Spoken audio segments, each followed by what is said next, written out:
महाराष्ट्र स्वागत आहे तुमचं आपल्या लोकप्रिय यूट्यूब चॅनलवरती। योजनाकार लोकप्रिय यूट्यूब चॅनलला सबस्क्राइब केलं तर मित्रांनो संपूर्ण बातमी आपण या व्हिडिओच्या माध्यमातून जाणून घेऊ। नमो शेतकरी महासन्मान निधी योजनेचा 7वा हप्ता आणि 8वा हप्ता थेट शेतकरी बांधवांच्या खात्यामध्ये जमा होणार आहे। दोन्ही हप्ते एकत्रित मिळणार आहे का, एकंदरीत संपूर्ण माहिती आपण या व्हिडिओच्या माध्यमातून जाणून घेऊ। तर एकंदरीत मित्रांनो दोन्ही हप्ते एकत्रित शेतकऱ्यांच्या बँक खात्यामध्ये जमा होणार आहेत।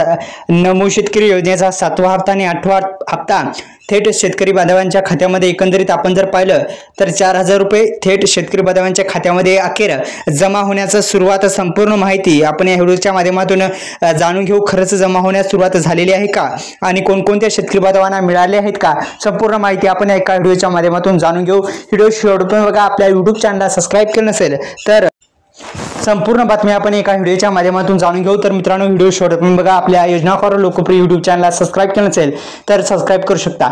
अत्यंत महत्त्वपूर्ण असा व्हिडिओ आपण या योजनाकार लोकप्रिय यूट्यूब चॅनलवरती आणलेला आहे। खरंच आता शेतकऱ्यांच्या बँक खात्यामध्ये दोन्ही हप्ते एकत्रित मिळणार आहे का, या संदर्भात संपूर्ण माहिती आपण या व्हिडिओच्या माध्यमातून जाणून घेण्याचा आपण प्रयत्न करू। आपण जर पाहिलं तर अनेक दिवसापासून शेतकरी बांधव प्रतीक्षित आहे, ते म्हणजे नमो शेतकरी महासन्मान निधी योजना महाराष्ट्र सरकारने सुरू केलेली अत्यंत आनंदाची बातमी या योजनेसंदर्भात जाणून घेऊ।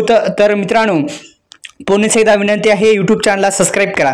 तर या व्हिडिओला जास्तीत जास्त लाईक करायला पण विसरू नका। अत्यंत महत्त्वपूर्ण निर्णय नमो शेतकरी योजनेचा दोन्ही हप्ते म्हणजे आपण जर पाहिलं तर 7वा आणि 8वा हप्ता दोन्ही हप्ते एकत्रित मिळणार का, तर मित्रांनो दोन्ही हप्ते एकत्रित मिळण्याची शक्यता वर्तवली जात आहे। आता एकंदरीत 4000 रुपयाचा अर्थसहाय्य शेतकरी बांधवांच्या खात्यामध्ये थेट जमा केले जाऊ शकतो आणि एकंदरीत दोन्ही हप्ते एकत्रित मिळू शकतात अशी शक्यता वर्तवली जात आहे। अनेक दिवसापासून शेतकरी बांधव प्रतीक्षित होते। आता लाडक्या बहिणींसाठी अत्यंत आनंदाची बातमी आहे। लाडक्या बहिणींच्या खात्यामध्ये आता हप्ता वितरणास सुरुवात झालेली आहे। अनेक लाडक्या बहिणींच्या खात्यामध्ये हे जे पैसे आहेत 1500 रुपये पडण्यास सुरुवात झालेली आहे। आपल्या जिल्ह्यात सुरू झाले का नाही हे आपण नक्की कळवा। धन्यवाद।